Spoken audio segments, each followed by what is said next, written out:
All right, so I'm here with the man himself, Abdus Salaam.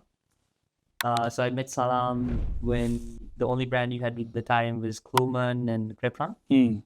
So this is really quick for the audience, very few short snippet insight.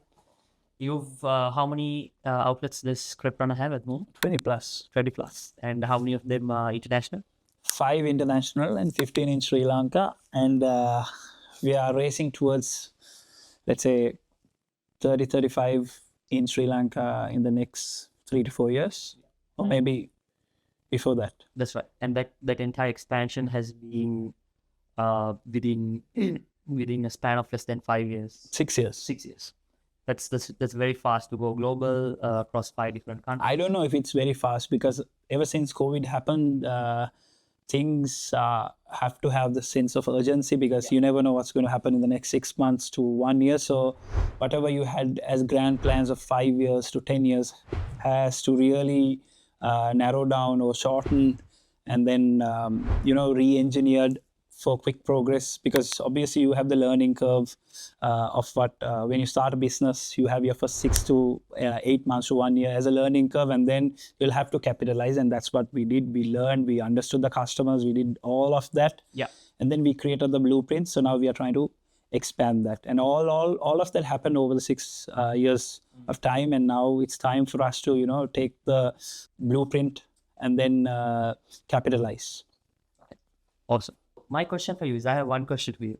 What is, in your perspective, Crepe Runner's growth has been, great, like, the stage that you guys are up to. Obviously, you're looking at, maximizing that growth over the next 5 years or less 10 years. What has been, in your perspective, the number one thing that has pushed Crepe Runner to grow? I think it's the founder's ability to quickly understand when and what to do, because everything relies on the founder's energy. So let's say if I did move my chops or make moves in the period when the country went down to all together, and if I had taken a back step and then not moved forward, I think Crepe Runner would have just collapsed. So it's basically the person behind the brand. Exactly. And then the team as well, because when the founder has a story and he believes in that story, sometimes it might be delusional or sometimes it might be based on facts and figures and being optimistic. If the team also sinks, then the tendency to fail is less. Everyone's together and everyone's anticipating and progressing in terms to really getting to the vision of the founder. So that sort of a power-packed narrative is very important. The founder's vision and then a team that believes on the founder and works together. Absolutely.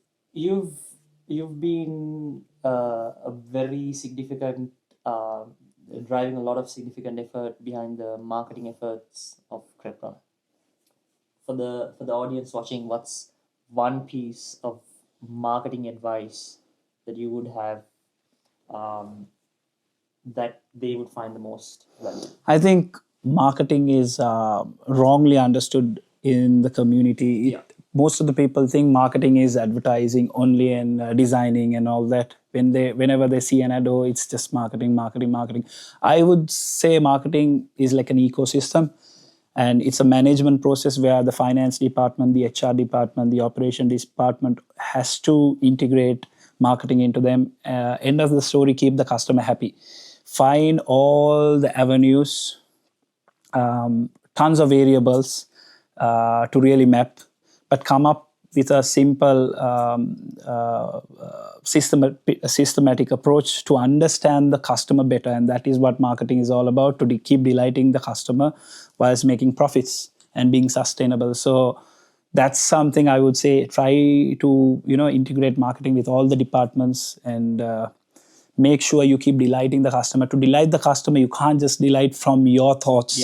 It has to be it's customer insights, tons of data to be crunched, and then you understand patterns, you understand trends, and then you make your decisions backed with actionable insights. 100%. In the current day and age, right now, right today, what are you focusing on? What's your most highly leveraged marketing effort that you're paying the most attention to that will bring back tenfold for you in the next 2, 3, 4 years? I'm sure you're setting the foundations right. What does that look like for you? Well, see, At the current stage. is it through personal branding or it's It with could my be, personal? It could be anything. It could be even your personal. It could even be your personal. What do you feel like, in your perspective, is the most leveraged activity from a marketing perspective that you're focusing on? We've built businesses in the toughest conditions, so the story has to go out. I think now, end of the day, in current era is where the founder himself comes and shows his face and then narrates the blood and sweat he has shed over the past 12 to 13 years. That's So right. It's because like AI and stuff is coming around, people are starting to connect more with people. yeah, now AI has become an equalizer for everyone to come and put content out there, but the separation happens when individuals who have shed blood and sweat over the past 12 to 13 years in building stuff and the real stories.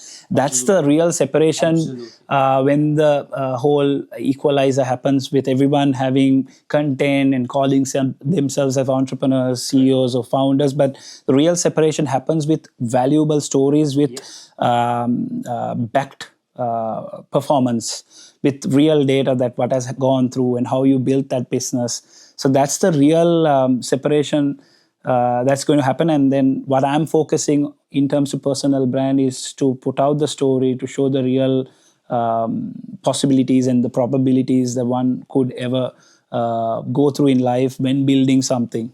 And I think over the next few years, I'm going to focus on building, enhancing my personal brand. And tons of stories are there just lying around.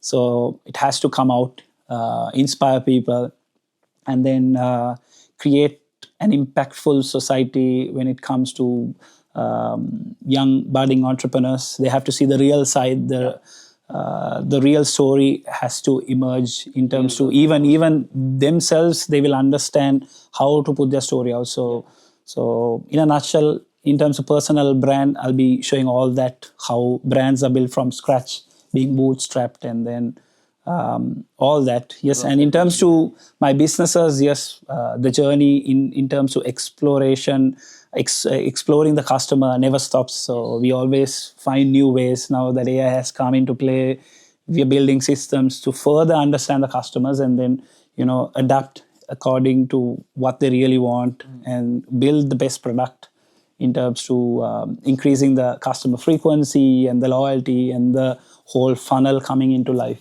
Absolutely. Awesome. What brings you to Melbourne? My wife. What's the location? Her birthday. Awesome. So how's Melbourne treated you so far? The weather is good. Love it. So again, Weather is not good. but for me, it's good. I love the cold, and helps me get into deep work. So over the past 3 weeks, I've been deep working. Away from all the chaos. Yeah. I'm focusing more and all these little areas to churn, and then fine tuning them, and pretty exciting. So do you want to give the audience a sneak peek of what is in the works? Tons of things. Tons of things. Just follow my socials. Follow me on LinkedIn, Instagram, Facebook, and then something cooking real soon. Yeah. Abdus Salaam, thank you very much. Thanks, man.